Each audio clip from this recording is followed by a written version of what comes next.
Livro do profeta Abacuque, capítulo 3. Pela graça de Deus, concluímos hoje a exposição no livro do profeta Abacuque. Se você, porventura, perdeu alguma das mensagens ou não acompanhou a série toda, você pode entrar no canal do YouTube da Igreja Presbiteriana Setor Sul, ir até a nossa playlist, e ali haverá Abacuque, e você poderá ouvir e acompanhar as mensagens anteriores. Na primeira exposição, nós vimos todo o pano de fundo do profeta Abacuque, porque foi necessário Abacuque escrever e trazer essa profecia. Na segunda exposição, nós falamos sobre a queixa do profeta Abacuque. Na terceira exposição, nós vimos a resposta que Deus deu a Abacuque, e essa resposta deixou Abacuque alarmado. Abacuque então se dispõe a esperar na torre de vigia uma revelação de Deus. E nós vimos no último encontro que Deus apareceu a Abacuque e lhe respondeu. E a resposta de Deus é que ele, por ser um Deus santo e justo, julgaria todas as nações com suas corrupções no tempo certo. E nessa noite, pela graça de Deus, nós concluímos a exposição em Abacuque, no capítulo 3, do verso 16 em diante. Diz-nos assim a palavra do Senhor: ouvi isso e o meu íntimo se comoveu, os meus lábios tremeram ao ouvir a sua voz. A podridão entrou nos meus ossos e os meus joelhos vacilaram, pois em silêncio devo esperar o dia da angústia que virá contra o povo que nos ataca. Ainda que a figueira não floresça, nem haja fruto na videira, ainda que a colheita da oliveira decepcione, e os campos não produzam mantimento, ainda que as ovelhas desapareçam do aprisco, e nos currais não haja mais gado, mesmo assim, eu me alegro no Senhor e exulto no Deus da minha salvação. O Senhor Deus é a minha fortaleza. Ele dá aos meus pés a ligeireza das corças e me faz andar nas minhas alturas, ao mestre de canto, para instrumentos de corda. O livro do profeta Abacuque começa num vale profundo e termina nas maiores alturas, com Abacuque contemplando a glória de Deus e adorando o seu nome. O profeta Abacuque começa no primeiro capítulo desesperado e termina no último capítulo adorando a Deus com fé. Essa mudança interior que se deu no profeta Abacuque não aconteceu porque as circunstâncias foram transformadas. As dificuldades ao seu redor ainda permaneciam. No tempo certo, Deus levantaria a Babilônia, uma potência planetária, que passaria pelo reino de Judá como um rolo compressor, para disciplinar o povo de Deus que havia se perdido. As circunstâncias permaneciam hostis, mas algo dentro de Abacuque mudou. E o que mudou em Abacuque foi quando ele retornou às Escrituras e passou pela história, relembrando dos feitos de Deus na vida de seu povo, onde Deus trouxe livramento e transformação. Abacuque ouviu os juízos de Deus, ouviu que Deus disciplinaria seu povo, que Deus tem as rédeas da história em suas mãos, que Deus julgaria os ímpios. E por isso, no terceiro capítulo, Abacuque escreve este cântico, esse hino de adoração. Quando nos voltamos para as Escrituras, nós descobrimos que as rédeas da história não estão nas mãos dos poderosos, dos arrogantes, dos ímpios, mas as rédeas da história estão nas mãos daquele que está sentado no alto e sublime trono. Se Abacuque, assim como eu e você, tivesse dependido de seus sentimentos, ele jamais teria escrito essa belíssima confissão de fé, este cântico que está no capítulo 3 de seu livro. Ao olhar para o futuro, Abacuque, ele viu a nação de Judá, o povo de Deus, rumando para a destruição. Seria inevitável. A poderosa potência Babilônia, sob o comando de Deus que a havia levantado, disciplinaria o povo da aliança. E o povo de Deus seria disciplinado, sendo levado para o cativeiro da Babilônia. Então, ao olhar para o futuro, Abacuque viu a sua nação rumando para a destruição. Ao olhar para dentro de si, Abacuque se viu tremendo de medo, se viu alarmado. Ao olhar ao seu redor, Abacuque viu o sistema político, religioso, social e econômico prestes a se desintegrar. Mas Abacuque, pela fé, quando olhou para o alto, quando olhou para Deus, ele viu Deus, recebeu respostas de Deus, e os seus medos se dissiparam. Talvez o que você precisa fazer é voltar a abrir as Escrituras que foram abandonadas por você há um tempo, e voltar a conhecer o que a respeito de Deus está revelado em suas páginas, para que o medo, o desespero e a desesperança não permaneça com raízes em seu coração. Andar pela fé, significa você e eu nos concentrarmos na grandeza e na glória de Deus, e não em nossas fraquezas. Viver pela fé significa concentrar nossa energia para a glória de Deus, em conhecer o que está revelado a respeito de Deus, e não nas fraquezas humanas. Nestes últimos versículos de Abacuque, capítulo 3, nós aprendemos lições que são muito valiosas. A primeira delas é que quando nós conhecemos o que está revelado a respeito da glória de Deus,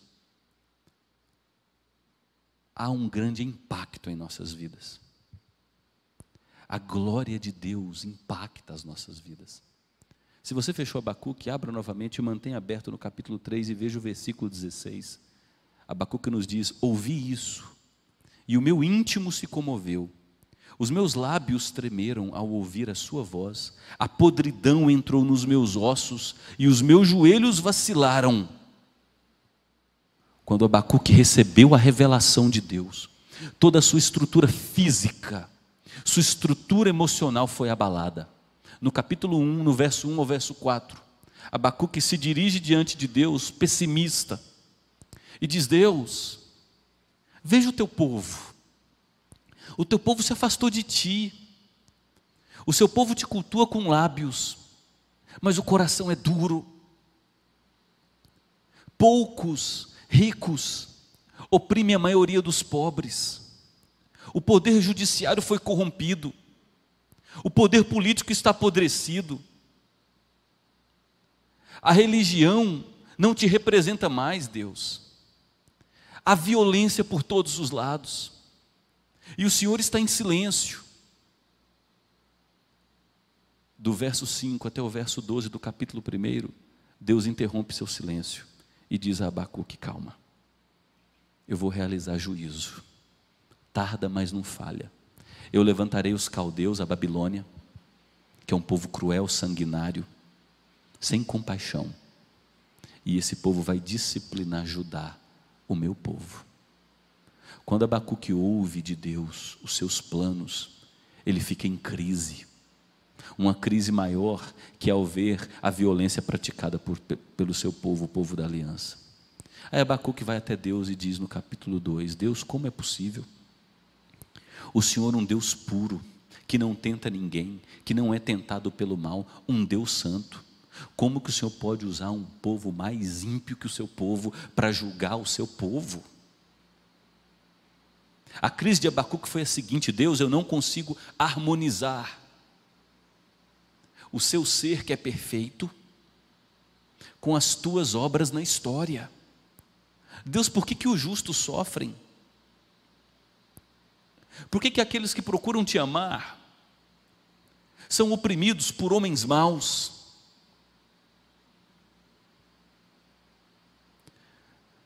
São fadados a uma existência de miséria e opressão? Porque Abacuque sabia que quando a Babilônia viesse, muita gente que amava a Deus ainda sofreria junto e morreria. Então a crise de Abacuque foi: Deus, eu não consigo harmonizar a tua santidade, a tua perfeição, a tua bondade, o fato de que o Senhor é amor, com a maneira como o Senhor age na história. Eu vou subir para a minha torre de vigia, ficarei em silêncio e vou aguardar o Senhor responder. Eu vou orar a Deus. E quando nós oramos, a gente adquire uma perspectiva acima das planícies, a gente enxerga acima das multidões. Quando nós oramos com sinceridade, olhando para Deus com reverência e levando a Ele nossas dúvidas, a gente adquire uma nova perspectiva. E Deus, no capítulo 2 todo, traz uma revelação a Abacuque. Abacuque, o meu justo, a minha justa, vai viver nesse mundo enfrentando muitas dificuldades. Vocês não terão respostas para muitas perguntas, mas é importante que o meu justo viva pela fé. Confie em mim. Quanto aos arrogantes, quanto a essa nação Babilônia cruel, idólatra, má, déspota, sanguinária, eu também o julgarei. E em todo o capítulo 2, Deus diz a Abacuque que no tempo certo Ele julgará, como Deus santo que é, toda corrupção econômica, toda corrupção da ganância, o dinheiro ganho ilicitamente, a opressão sobre os mais fracos. Deus julgará. Deus diz no capítulo 2 que julgará toda a corrupção da violência, toda a corrupção espiritual, toda a idolatria. Deus julgará toda a maldade humana. A Babilônia conquista Jerusalém no ano 587 a.C. Poucos anos depois, pouco mais de 30 anos, a Babilônia cai sob o comando do império da Medo-Pérsia. E o poderoso império da Babilônia é apagado da história e nunca mais levanta. A queda do império da Babilônia e o julgamento de Deus sobre a Babilônia tipifica, aponta para um julgamento muito mais severo que Deus fará através do retorno de Jesus Cristo. Deus julgará todas as coisas. E essa revelação impactou o profeta Abacuque. A revelação de que o justo, o servo de Deus nesse mundo, enfrentará sim dificuldades. Muitas vezes será moído pela opressão do ímpio, do arrogante, do ganancioso. Mas sem explicação, ele deve continuar vivendo pela fé, crendo que esse Deus justo, santo, no tempo certo, julgará todas as coisas. Quando Abacuque recebe essa revelação, ele diz no verso 16: o meu íntimo se comoveu, os meus lábios tremeram, a podridão entrou nos meus ossos e os meus joelhos vacilaram. Quando Abacuque ouviu a respeito da glória de Deus, dos planos de Deus, ele não ficou somente alarmado, ele ficou pálido, trêmulo e sem vigor. Ninguém pode contemplar a revelação de Deus sem ficar aterrado. Ninguém pode estar na presença de Deus sem ser impactado. Daniel, um jovem muito inteligente, ele foi levado para o cativeiro na Babilônia, anos depois de Abacuque. Quando Deus apareceu a Daniel, Daniel desmaiou.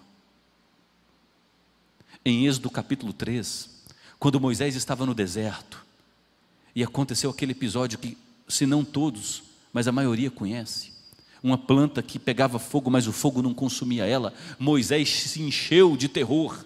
Ele disse: o lugar que eu estou é terra santa, e ele temia até olhar. Quando Saulo, que depois se tornou o apóstolo Paulo, foi para a cidade de Damasco perseguir os cristãos, a glória de Jesus lhe apareceu e ele ficou cego.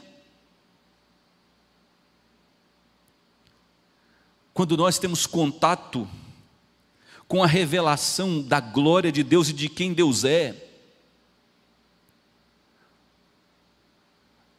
o nosso organismo é afetado, nossas emoções são afetadas. Abacuque ficou com os joelhos trôpegos e com os lábios trêmulos. É impossível a gente permanecer do mesmo jeito depois que a gente tem um contato com a revelação dos planos de Deus, dos atributos de Deus, da glória de Deus, dos projetos de Deus. E quando Abacuque conhece quem Deus é, ele também conhece a sua santidade e sua justiça. O final do versículo 16 nos diz: em silêncio eu devo esperar o dia da angústia que virá contra o povo que nos ataca. Deus revelou a Abacuque: os justos conviverão com o mal, os justos conviverão com sofrimentos, os justos conviverão com aquilo que eles chamarão de injustiça, porque eles praticam o bem, mas coisas ruins lhes acontecem. Mas espere, Abacuque, espere, o dia do juízo também virá sobre os maus. Quem planta vento colherá tempestade, quem planta ganância colherá o DNA da morte, quem planta trapaça colherá um castigo sério, quem planta a desonestidade, a opressão, será envergonhado. Ao ver a glória de Deus, Abacuque também enxergou a justiça e a santidade de Deus.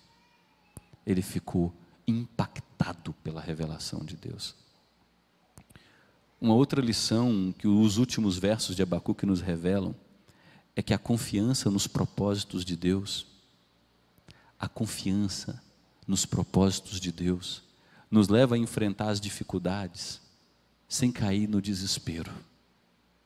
Quando a gente conhece quem Deus é e a revelação que Deus faz de si em sua palavra, nós somos revestidos de uma convicção interior, da força do Espírito Santo, que nos leva a enfrentar as lutas sem cair no desespero. Note o que Abacuque deixou para nós nos versos 17 e 18. Ainda que a figueira não floresça, ainda que não haja fruto na videira, ainda que a colheita da oliveira decepcione, ainda que os campos não produzam mantimento, ainda que as ovelhas desapareçam do aprisco, ainda que nos currais não haja mais gado, mesmo assim, eu me alegro no Senhor e exulto no Deus da minha salvação. O povo de Judá dependia da agricultura e pecuária para sobreviver. Os recursos financeiros vinham das lavouras e dos rebanhos. A maior parte do sustento do profeta Abacuque vinha dos figos, das uvas, das azeitonas e outros produtos da lavoura, além da criação de ovelhas, cabras e gado. Sabe o que Abacuque está nos dizendo? Que a confiança dele não estaria voltada mais na provisão, mas no provedor. Os recursos podiam falhar, mas ele tinha certeza que Deus jamais falharia. Quando Abacuque recebeu a revelação de Deus, de seus projetos misteriosos, de que o juízo viria no tempo certo, e que Deus detinha o controle da história geral e da história particular de cada um de nós, algo mudou dentro de Abacuque. E quando nós abrimos a palavra e conhecemos o Deus que é revelado na palavra, e não há outra maneira de conhecer a Deus senão por meio de Jesus Cristo, e é impossível conhecer Jesus Cristo senão por meio da palavra. Na medida que Abacuque conheceu a palavra, algo mudou. Não foram as circunstâncias, foi seu entendimento de quem Deus é. Eu confiarei sempre no provedor, porque a minha vida não depende da provisão, a minha vida depende do provedor. Foi isso que Jó fez. A semelhança de Jó, Abacuque estava pronto a perder tudo, menos a sua fé no Senhor. Como Abacuque grita a mim e a você, que fazemos parte dessa sociedade de consumo, com os seus exageros, que são apegados a valores espirituais e desprezam os valores que são apegados aos valores materiais e desprezam os valores espirituais, a posse de bens materiais, a vida confortável, você entregar a sua vida para construir aquilo que você chama de sonho e conforto, pode não ser necessariamente sinal de bênção e da vontade divina. Jesus fala sobre isso. Uma pessoa que o desprezou, que foi construindo celeiros, mas Jesus disse: louco, nesta noite te pedirão a tua alma. E o que você preparou para a tua alma? Abacuque entendia que ele precisava muito mais do provedor que da provisão. E ele disse: pode faltar gado, porque os caldeus virão, atacarão nossas colheitas, destruirão nossas florestas, saquearão nossos rebanhos. Vai faltar leite, vai faltar pão, vai faltar água, vai faltar arroz, vai faltar trigo, vai faltar azeite, faltará figo. Mas eu sou justo e eu continuarei vivendo pela fé, e eu continuarei exultando no meu Senhor, porque a minha alegria está no provedor e não na provisão. Difícil falar amém, aleluia, né?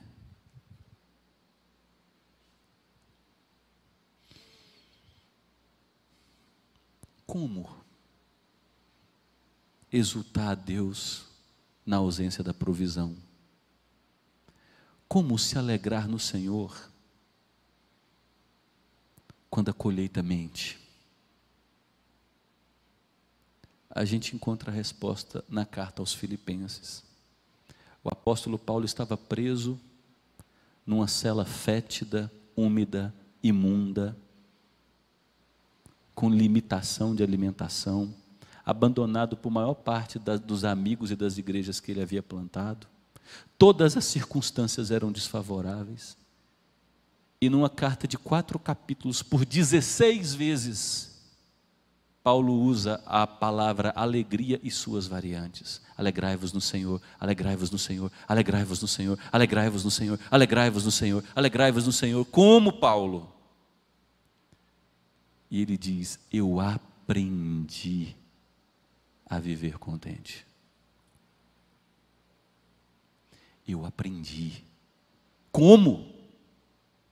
Calma. Ele diz: eu tive experiência de fome, de abundância, de riqueza e de pobreza, de reconhecimento, prestígio social e de nome esquecido. Eu aprendi que eu posso qualquer coisa no Deus que me fortalece. Você é muito mais forte no Senhor do que você imagina. Você tem muito mais resistência para enfrentar os embates dessa vida do que você imagina. Se você estiver com os olhos da fé fitos na glória de Deus, sendo justo que viverá pela fé, que vencerá pela fé, que será sustentado pela fé, você tem muito mais resistência que imagina. Uma outra lição que Abacuque nos ensina nesses últimos versos é que nossa alegria em Deus não está condicionada às circunstâncias. Note o versículo 18: mesmo assim, eu me alegro no Senhor, eu exulto no Deus da minha salvação. A alegria de Abacuque não está determinada pela presença de coisas boas e nem pela ausência de coisas ruins. A alegria de Abacuque não está condicionada à prosperidade e nem à ausência do sofrimento. A alegria de Abacuque é ultra circunstancial. Sua alegria está centrada em Deus. Através dos séculos, muitos homens e mulheres que enfrentaram sofrimentos em suas vidas, acharam conforto e profunda alegria espiritual nas últimas palavras deste cântico do profeta Abacuque. E a última lição que a gente aprende nesses últimos versos do profeta Abacuque é que Deus nos sustentará e nos firmará nele. Deus nos sustentará e nos firmará nele até o fim. Olha o versículo 19. O Senhor Deus é a minha fortaleza. O verbo não está no futuro. Será, foi. As circunstâncias são hostis, Deus deixou de ser. Não. Circunstâncias difíceis existiam. E quando ele teve um conhecimento da glória de Deus, dos projetos misteriosos de Deus, acima da compreensão humana, Abacuque pôde dizer: o Senhor é minha fortaleza. Ele dá aos meus pés a ligeireza das corças e me faz andar nas minhas alturas. Abacuque tem razões para se alegrar, porque o fundamento de sua alegria está em Deus. Abacuque começa no capítulo 1 deprimido e cheio de dúvidas quanto à relação, à retidão de Deus, à justiça de Deus, e ele termina agora cheio de confiança na provisão e no sustento de Deus. O próprio Deus aqui oferece a Abacuque, a mim e a você, duas dádivas para a gente guardar no coração e carregar na jornada. A primeira dádiva que Deus oferece a Abacuque é a da estabilidade e segurança. O Senhor Deus é a minha fortaleza. Deus é a sua fortaleza. Deus é seu alto refúgio. Deus é sua torre de livramento. Nenhum perigo pode destruir aqueles que estão refugiados nos braços de Jesus Cristo. Nenhum perigo pode destruir aqueles que estão protegidos pela obra perfeita de Jesus Cristo. Nenhuma circunstância ou pessoa poderá nos afastar do amor de Deus, nem altura, nem profundidade, nem situações do presente, dificuldades do hoje, nem as lutas que ainda virão, nem poderes, nem estruturas de homens e mulheres ímpios, iníquos, que têm poder para fazer mal aos filhos de Deus. Ninguém poderá nos separar do amor de Deus que está em Cristo Jesus. Ninguém poderá nos separar do amor de Deus que está em Cristo Jesus. Essa é a primeira dádiva que Deus concede a Abacuque, a dádiva da segurança e da estabilidade. Você está em minhas mãos, Abacuque. Os meus justos podem até sofrer na mão dos ímpios, não compreenderão meus desígnios ao longo da história, mas tenham certeza que os meus justos viverão pela fé, e vivendo pela fé, eles serão justificados por mim e sustentados em mim para todo sempre. E a última dádiva que Deus oferece a Abacuque é a da firmeza. Ele caminha no verso 19 dizendo: Ele dá aos meus pés a ligeireza das corças e me faz andar nas minhas alturas. Deus não apenas aprumou os joelhos trôpegos de Abacuque, mas deu a ele rapidez como a corça. A corça, um animal que podia correr longas distâncias, subir montanhas, andar por florestas escuras, conhecer os picos elevados. A corça nas Escrituras é símbolo da força, da firmeza dos passos, de beleza, de singeleza e da alegria de viver. Olha o que Deus está dizendo aqui. Dias difíceis virão, Abacuque. E vieram, tá bom? Vieram. Poucos anos depois, o profeta Jeremias está em cima de um monte e ele vê a fumaça de Jerusalém subindo, com Jerusalém destruída. Virgens foram estupradas, Mulheres grávidas tiveram seus ventres rasgados pelas lanças dos soldados babilônios. As crianças foram assassinadas antes da mãe morrer. Velhos tiveram seu corpo todo raspado.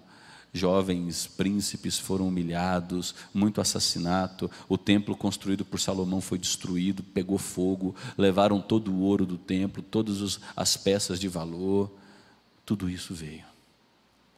Mas Deus garantiu a Abacuque: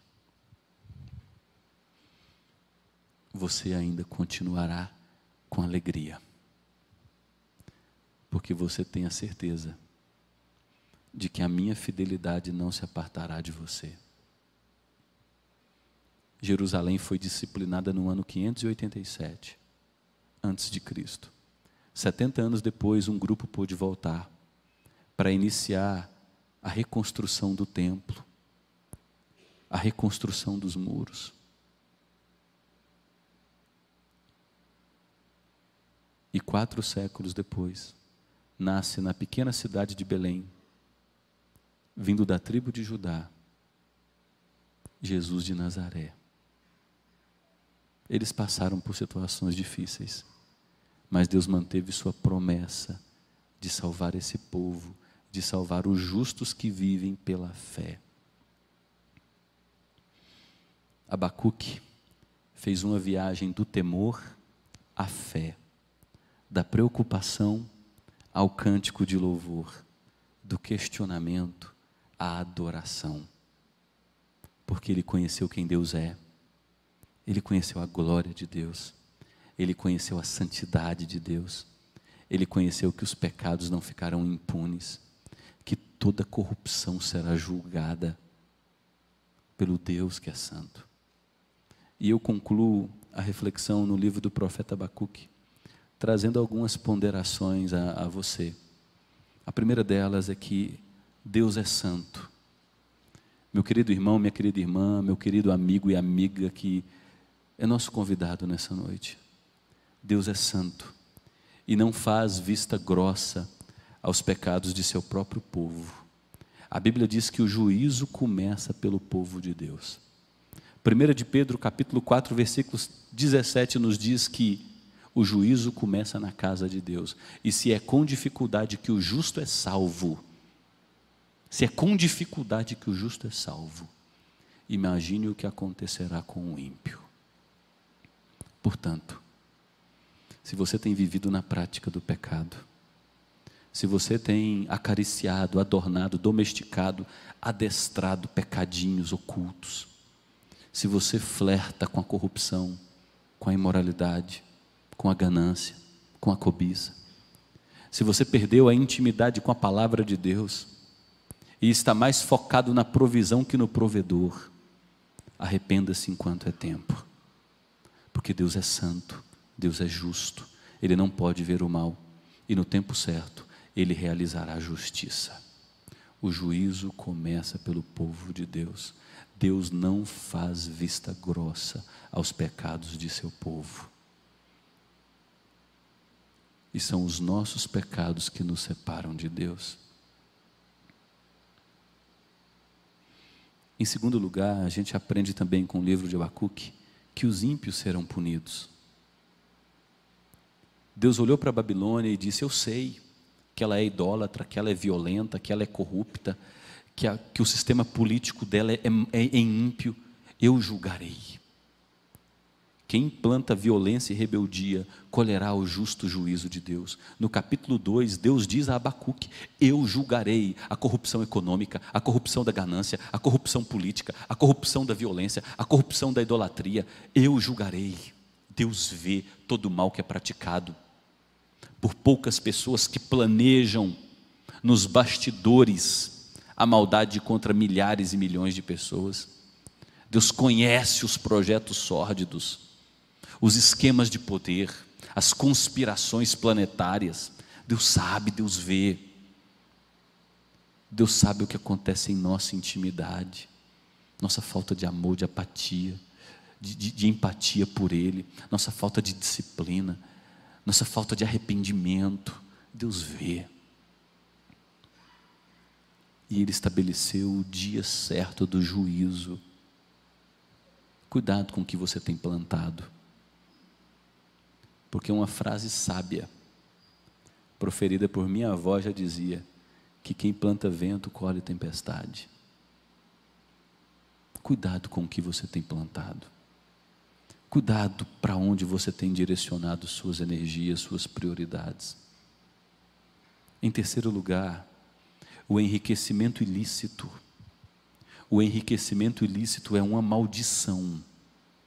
Quem acumula bens utilizando o roubo e a fraude, fere a lei de Deus, atropela e machuca pessoas ao longo do caminho e acumula tormentos para a sua própria vida.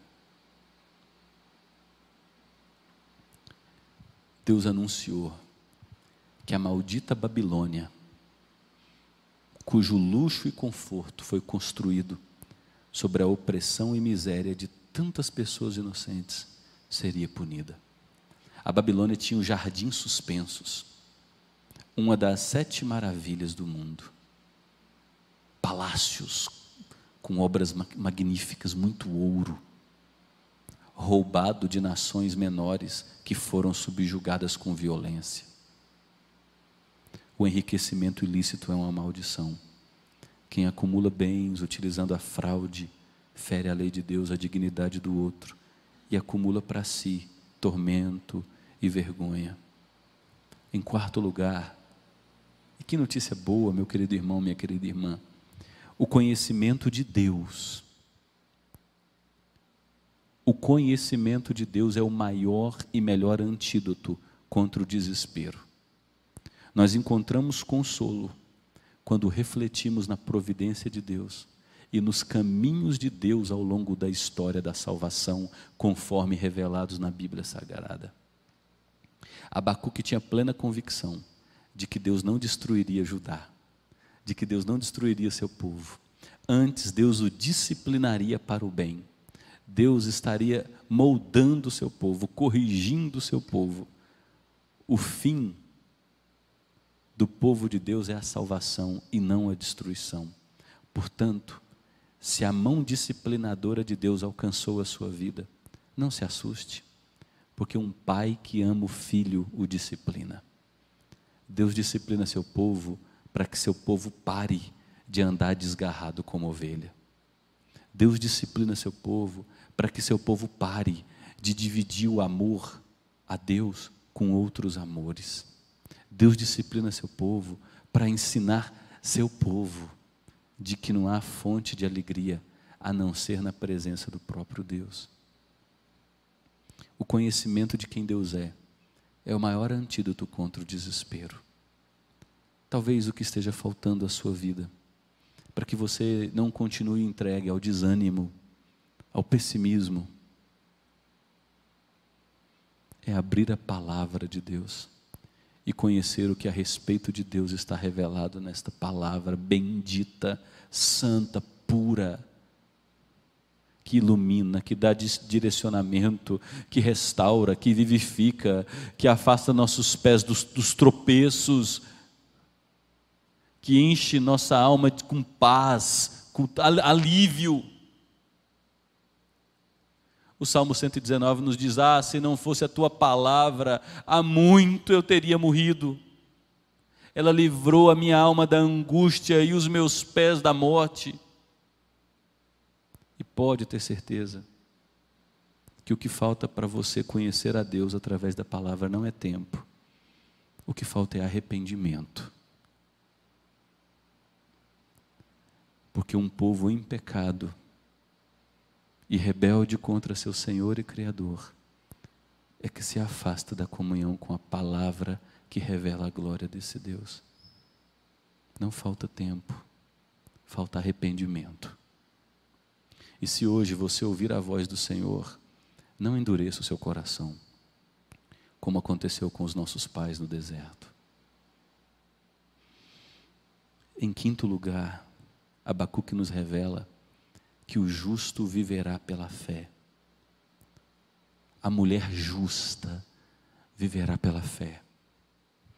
Ainda que o mundo ao nosso redor se transtorne, ainda que os ímpios se levantem contra nós, ainda que nos falte recursos materiais para uma sobrevivência digna, nossa confiança permanece inabalável em Deus. É pela fé que vivemos, é pela fé que nos movemos e é pela fé que vencemos.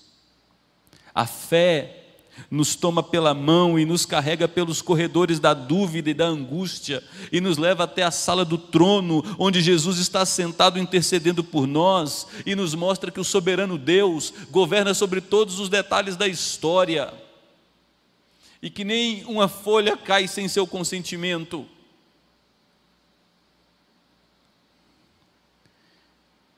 Eu quero convidar você a, nesse momento, fechar os seus olhos e relembrar a revelação de Deus a Abacuque e pensar sobre isso. Ainda que a figueira não floresça, ainda que não haja fruto na videira, ainda que a colheita da oliveira decepcione, ainda que os campos não produzam mantimento, ainda que as ovelhas desapareçam do aprisco, ainda que nos currais não haja mais gado, mesmo assim, eu me alegro no Senhor. Mesmo assim, eu exulto no Deus da minha salvação. O Senhor Deus é a minha fortaleza, Ele dá aos meus pés a ligeireza das corças e me faz andar nas minhas alturas. O justo viverá pela fé.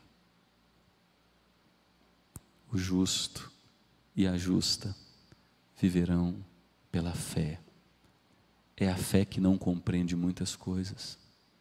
A ação da providência misteriosa de Deus na história, mas diz: eu sei que Ele é santo, eu sei que o meu Deus é justo, e eu continuarei vivendo com os olhos fitos nele, aguardando sua salvação. Amém. Amém. Vamos orar, né?